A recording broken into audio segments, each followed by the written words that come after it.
I enjoyed the first movie. I thought this was a decent sequel. I enjoyed the universe and the characters.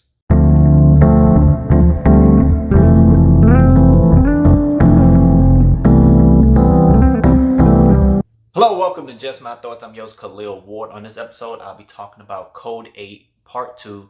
It's a Netflix movie starring Stephen Amell and Robbie Amell. Quick recap on the first movie. Came out in 2019. In this universe, people have abilities, but they're not like superheroes or supervillains. They are trying to live life like regular people, and sometimes they use their abilities. We follow Connor. He has electric abilities, so he helps with electric things. However, they are oppressed by like the police, and robots are brought in to take their jobs. At some point, it gets to like a point where they are on the side of the road with like other people, and like a truck pulls up and like, I need 4 regular people to work and 2 superpower people with electric abilities. That's how bad it gets. Connor needs money because his mom is sick, and he needs to pay the hospital bills. He gets in with the wrong people, particularly this guy named Garrett. Garrett is into all types of illegal things, mainly this drug that a lot of people take, and they get into some trouble. Eventually, Connor does turn himself in at the end of the movie, and this movie picks up 5 years after him spending time in jail. So, Connor, fresh out of jail, trying to stay out of trouble, trying not to use his abilities. I said I like the universe because people with abilities are not trying to take over the world or take over stuff. Garrett has abilities.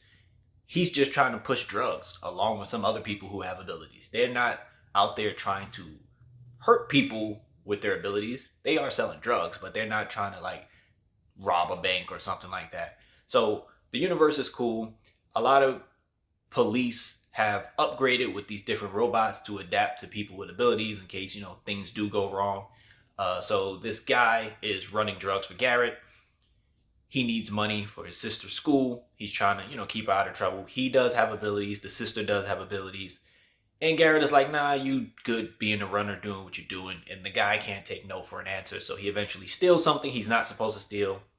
He gets caught by this new police dog that's not supposed to kill people. And the dog kills him, and his sister sees it. So now the sister is being chased by these corrupt cops, and she runs into Connor. And Connor is like, I don't want anything to do with it. I just got out of jail. I'm trying to stay out of trouble. But he knows she has abilities, and he starts looking out for her. And then that's when his whole world gets turned upside down. Once again, he has to reach out to Garrett for some help. And Garrett is like, okay, yeah, I'll help you, but of course I want something in return. And it's that type of relationship with those two. So it turns into Connor trying to protect this little girl from some corrupt cops with the help of Garrett. But there's a lot more twists happening. Connor, he uses abilities some in this movie. It feels like it's not as much as in the first movie because he doesn't always want to resort to going to his abilities. He's trying to understand, what the girl's abilities is. And as the movie goes on, they get this relationship where she starts to trust him a little bit more. And, he really cares for her. I would say it's like a brother-sister dynamic rather than a father-daughter dynamic because she did lose her brother.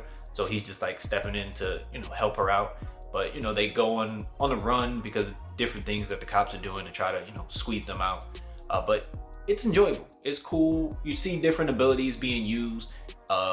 But the cops do have counters to certain people's abilities.